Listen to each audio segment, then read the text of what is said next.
Hey guys, welcome to another New World video. In today's video I thought we could continue with our revisiting of the crafting guides, because as we know, with the changes in the July patch, the new additions and recipes and all of the other various changes of the past few months, a ton has changed in New World, especially in terms of crafting. So let's get into it. Engineering in New World is a crafting skill that is most commonly associated with ammo, and of course ranged weapons. But there is so much more to this skill, and based on many of the comments I get, many of these are overlooked. So yes, ammunition and ranged weapons are crafted by engineers at the workshop, but engineering also can be used at the forge, because along with all the various ranged weapons, you as an engineer will be the guy crafting the spears and hatchets in New World as well. Weapons and ammunition are of course two of the things most people in New World initially see, as they are the backbone of the game and combat. But later, when you are geared and more comfortable as an engineer, you will also begin to focus on other things like high quality tools with perks we all desire, proficiency potions to of course increase our yields while gathering as well. So you see, the potential this skill has to both improve your own progress and make you coin is just amazing, and a skill I recommend anyone max. So let's look at how we're going about maxing it, while trying to keep it as efficient and painless as possible. So from 0 to 50, here we'll be making 125 gunpowder. For this we will need 1250 wood. Usually I recommend aged wood here because green wood tends to be more valuable on the market, but either will do the trick, which you will use to make 625 charcoal, 250 flint, and 125 saltpeter. Saltpeter of course can easily be farmed from any wolf caves or areas like that. Nothing really revolutionary here, but it sure beats the way things used to be making hundreds of arrows, that's for sure. So from 50 to 100, here we'll be making 173 lacquered wood spears. For this we will need 1903 lumber, 865 iron ingots, and 346 coarse leather. These mats are pretty straightforward and not difficult to farm. But keep one thing in mind, any whisper wood that you get while farming aged wood to make lumber can be substituted for the lumber in the recipe. And the same goes for the iron ingots. You can freely substitute fey iron for the iron ingots. Another thing to keep in mind is, if you check your market, often you will find that these low-level rares are in fact much cheaper than the regular tier materials. So be sure to check, because you might be able to sell your farmed iron ingots or lumber for more than the cost of the whisper wood or fey iron, cutting the amount you have to farm in half. So from 100 to 150, here we will be making 231 star metal blunderbuss. This will require 1848 star metal ingots, 2079 timber, and 462 coarse leather. Now that we are moving into more expensive materials, it will become important to start to be as efficient as possible. So before beginning here, I suggest speccing into focus. Only 100 points though, because you will want to hit the threshold here to receive the 10% increase while salvaging. I also recommend that you only craft these in batches of say 50. The reason for this is obviously because you will be receiving back star metal ingots while salvaging these. And every ingot you receive back from salvaging is one less you had to farm, making the whole thing take roughly 15% less ingots overall, which with the price of these materials for a newer player is a huge deal.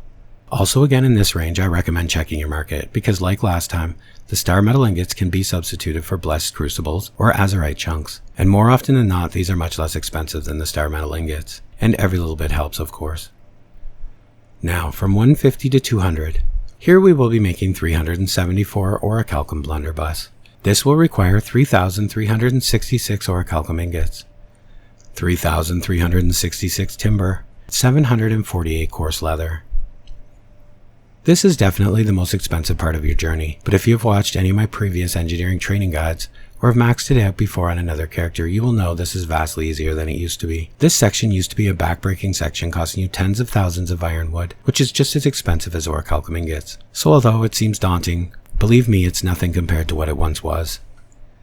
Again here, I strongly recommend crafting these in batches, because here not only will you be wanting to maximize the amount of ingots that you receive back from salvage, but now you will start to see perfect salvages a lot more commonly. How will that matter? Well, let me explain. When you salvage any tier item you have crafted, you have a chance to receive back a perfect salvage. 1%, 2%, 3%, and 5% for white, green, blue, and purple.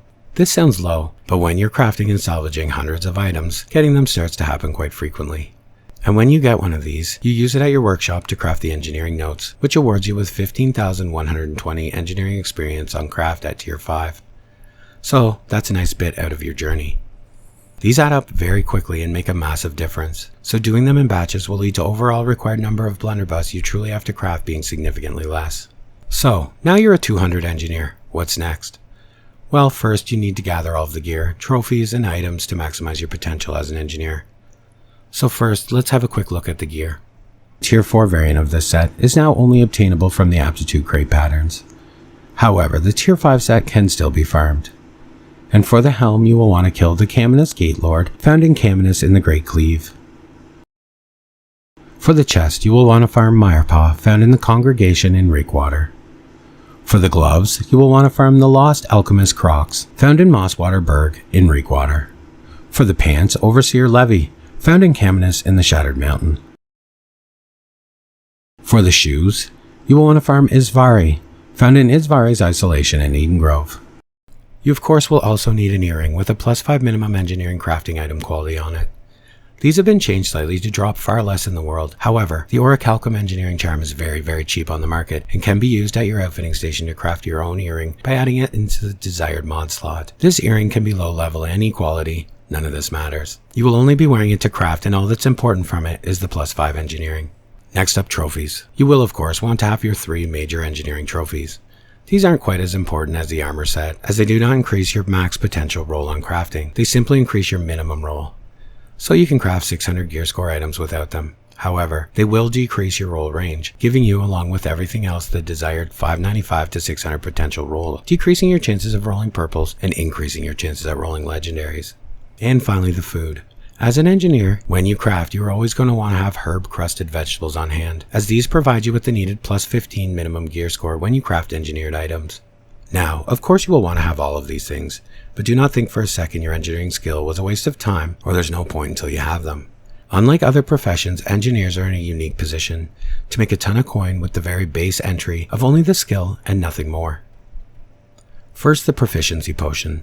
Everyone wants these for obvious reasons, and they sell for a decent amount of coin, ranging from 150 to 300 per, depending on the daily supply and demand. But even better, you make tools, and as many of you know, the gear score on tools has little to no impact on how it performs, other than the tier of course. But over 500, very little is affected, so you can easily craft tools like fishing rods, mining picks, and skinning knives that will have the potential to be worth thousands of coin depending on the perk rolls, with little to no investment while you're on your journey to mastering your engineering capability by collecting the things that you require. Okay guys, that just about covers it for the new engineering guide. I hope it helps all of you out there who've been asking if my old one was still up to date and when I was going to be posting a new one. And as always guys, thanks for watching, and I will see you in the next one.